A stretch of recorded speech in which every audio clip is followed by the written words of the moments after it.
Hello, managers. Well, there's only one thing to say for this episode. I fell into a burning ring of fire. Hey, Matt, you ready for the snowman to burn? I'm melting snowman this week, and you're on the chopping block. But for real. You want this blowtorch, Matt? You want it? You want it, Matt? Yeah, you can feel it.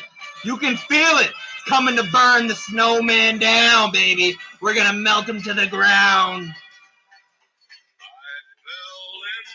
All right. Enough of my antics. Let's go ahead, shut this bad boy off. Put the blowtorch away. Turn the light on. And actually get into our show, boys. Welcome, VR. This is VR year 12. And you know what? We are 10 weeks in. I'm going to tell y'all up front right now. Absolutely the worst prepared I've ever been. I can't hear it in my right ear. If it gets any worse, I'm probably going to have to go to Care Now. So it's going to be fun. So I'm literally about to run through this as quick as I possibly can. I just want to give you all a show to start at the beginning. By the way, if you were wondering, yes, it was a legit blowtorch. Matt, the snowman's burning this week. I play you. I'm sorry, but you're about to melt. I don't care if it's really cold outside. So, what do we do every week? Go through the standings. Literally, I'm going to have to do everything off my phone because I'm not prepared. I don't care. Like I said, can't hear. I'm not in the mood. I just took some medicine. I really don't care. Let's see here. Sergio, you are now the top dog. 7-3. There's two others at 7-3. Bryant falls from first to second. Darshawn sits at third. All of them 7-3. You know, they've the way the setup is basically, all of them basically have their tickets punched into the playoffs. So congrats to you guys. I think 7 win gets you in. There's only one team at 6-4 in fourth place. That's Aaron. And then there's 3 5-5 teams. That's Ponchal, who's a part of #TheCollapse. Jane Ash, like a light, 5-5. And then unfortunately for Matt, Mr. sitting in 7th place at 5-5, the Snowmen. And you already know the fate of the Snowmen this week. They're about to burn. And I mean burn. Come on. DJ moves into 8th place and holds the last playoff spot currently at 4-6. Then you have Luis at 9th place, myself in 10th place, also at 4-6, just outside of the playoff. And then 2, 3, and 7 teams. That'd be AK and James. The hot James team is on a 2-game winning streak. He's going for a playoff run, and y'all are going to let it. But that's it for the standings. Let's see. What do I have for the odds? Let me dial into my handy-dandy Las Vegas app. Sergio, 1-1 favorites. DJ sitting at 2-1. 8th place and still at 2-1 favorites. Now that is bold by the odd makers. How bold is it? Well, there's a good way to put it. When you come to the statistics that all line up with this shit, all right, there's really only one way to break it down for you boys. And, well, let me explain it. They've done studies, 60% of the time, it works every time. Yep, so there you have it. J-Nash, 5-2. Bryant, 3-1. Darshawn, 4-1. Aaron, 5-1. Ponchal, 7-1. Matt, 11-1. Myself, 15-1. Luis, 90-1. James, 100-1. You have dropped into realistic territory, but your boy is no longer last. And that projections, those odds, AK 101-1. You hate to see it. Those are your odds. Let's go into the matchups this week. Y'all know what we start with every single week. That would be the the matchup that I have participated in last week, if you want to call participation a part of it. DJ versus myself. DJ won 116.24 to 87.22. We're going to start off with my squad. Odell apparently had 4 catches and 2 touchdowns on Monday Night Football.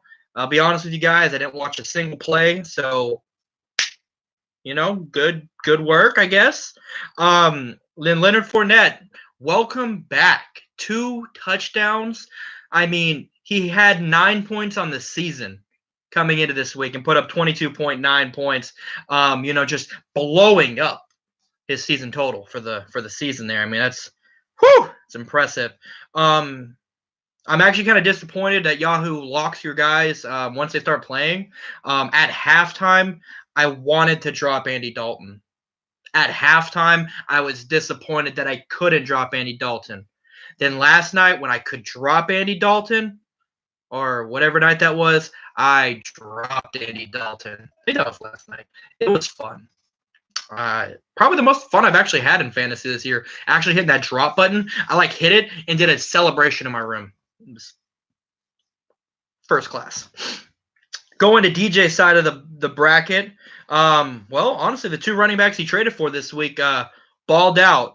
Melvin Gordon got actually a little bit more than he projected. He got 22.5 points. Playing Oakland, I mean, you expected that one for sure. And then Adam Jones just absolutely went off. Had his highest point total of the season. He almost doubled his point total for the season. Actually, he had 50 points going into going into week 10, and he put up 32.2. So, yeah. But this one was over pretty early with none of my guys basically doing a damn thing. So DJ gets a win. He's still a bitch for not showing up to my house. Like I told him, there's no point for him not to show up. But he did it, so you get classified as a bitch. Bitch. That is what it is. Moving on to the next matchup. Let's see. Next matchup. Well, this was actually a pretty good matchup. It was Darshawn versus AK. So Darshawn won this one 138.8 to 132.7. This came down to a really close battle. They had kickers each left. And, Robbie Gould won the kicker battle. And at that point, Darshawn already had a small lead before that point. So it was over from there. I know AK was a little mad that Darshawn's lineup got set 5 minutes before kickoffs happen on Sundays. And my response to that is, why are you mad that you didn't get a chance to face 3 empty spots? We are in VR. This is not some random Yahoo league. You're going to face a team. That's how this happens. Darshawn messaged me earlier in this week. He made a trade with Matt, and then he said he might not be able to update his lineup. He emailed me this. He told me this ahead of time. I'll do it for anyone. You tell me ahead of time you might not be able to adjust your lineup, and you let me know what you want to do. Guess what? If you can't do it, I'm going to do it for you because you asked me. Now, I gave him all the way up until almost kickoff before I interfered and did it myself. So, if there's any rumors about did he not, I did because Darshawn literally asked me to. That's the ability you have as the commish. If someone comes to you, as I said, any manager, come to me if you have any concerns with anything for whatever reason, and I'll help you out with it.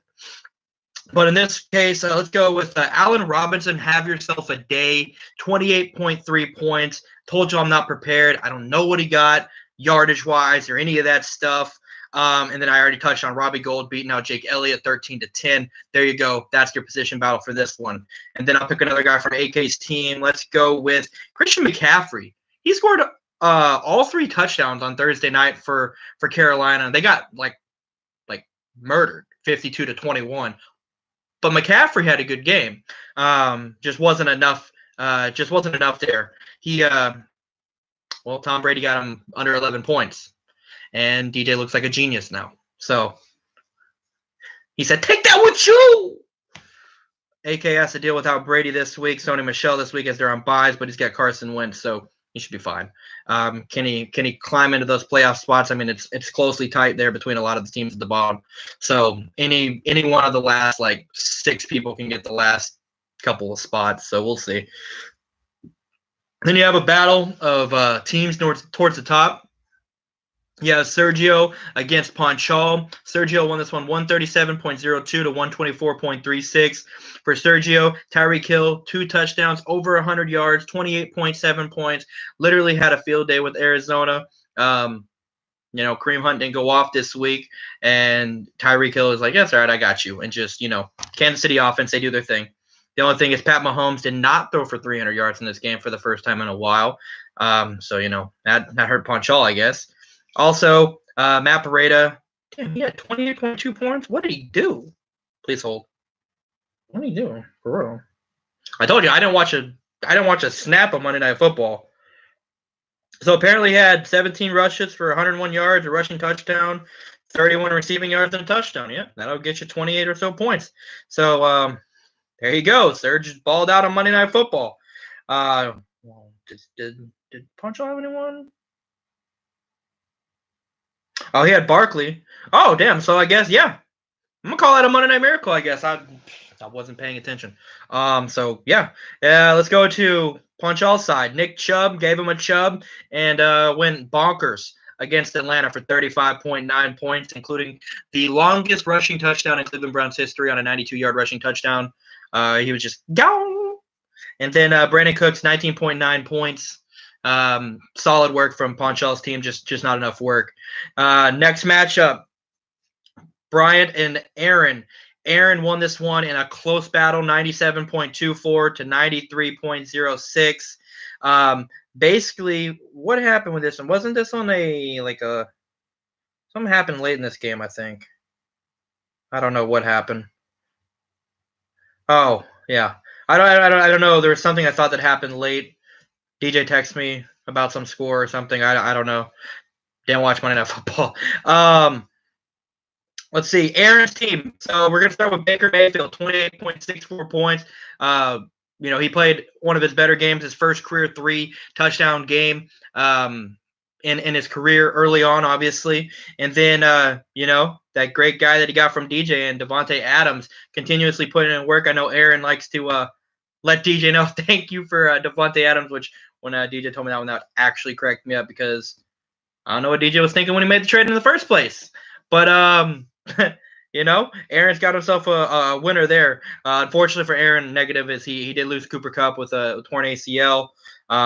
So he'll have to replace him. He's already missing AJ Green, so he's got a little work to do, but it helps when you have Cortland Sutton. So, he's not going to be completely, hitting the waiver wire trying to find a wide receiver. And then on Brian's team, you got Aaron Rodgers, 22.06, under his projection, but one of the higher point totals for the week. And then you have this guy named Ezekiel Elliott, who you might have heard helped the Cowboys win against Philly on Sunday Night Football. Jason Garrett probably got an extension after the game. I don't know. I don't get this team. We're frustrating. 151 yards rushing, 36 yards receiving, and then popped in a couple scores. So I don't know why, but this team won. So that's that for that. Brian gets Thielen back next week, so his team's gonna really kind of shape into form as he makes a stretch run down the end here, as a lot of the teams in this league are gonna have to. Jay Nash versus Luis is the next matchup. Jay Nash 156.32 to 82.90. Clearly a domination, a blowout, an absolute wowzer. Started with Ben Roethlisberger on Thursday Night Football, getting him nearly 50, 48.82. You start with that from your quarterback. 9 times out of 10, you're probably winning the week unless everyone sucks on your team. And then you add some guy named Zach Ertz who scored multiple times and put up 29.5 points. Just not enough for the Eagles to beat the Cowboys. As I'm already in, fire the coaching staff, let's lose every game mode. But we went on prime time, so who knows. And then for Luis's team, Mark Ingram had a good day, 25.2 points. And then Matt Ryan, 27.5 points. That's literally all you can talk about other than his defense. Literally, everyone else did nothing. You'd see 6, under 1, under 2, under 2, 0, 0. I don't know. So Luis is hoping to have a bounce back, but that's what Luis did that week. And our last matchup, the surging James goes ahead and ends the streak of Mr. Matt the Snowman, who was on a 4-game winning streak, and that is no more. And now the battle of the two teams that were streaking, myself and Matt, are now on losing streaks. Well, not losing streaks, but one loss each. One of us will keep losing streak, and one of us will move on. But as y'all all know, let's see if I can start the bad boy up again. Snowman's melting, baby. Snowman's melting. So, sorry, Matt, but that losing streak's gonna be on you, buddy.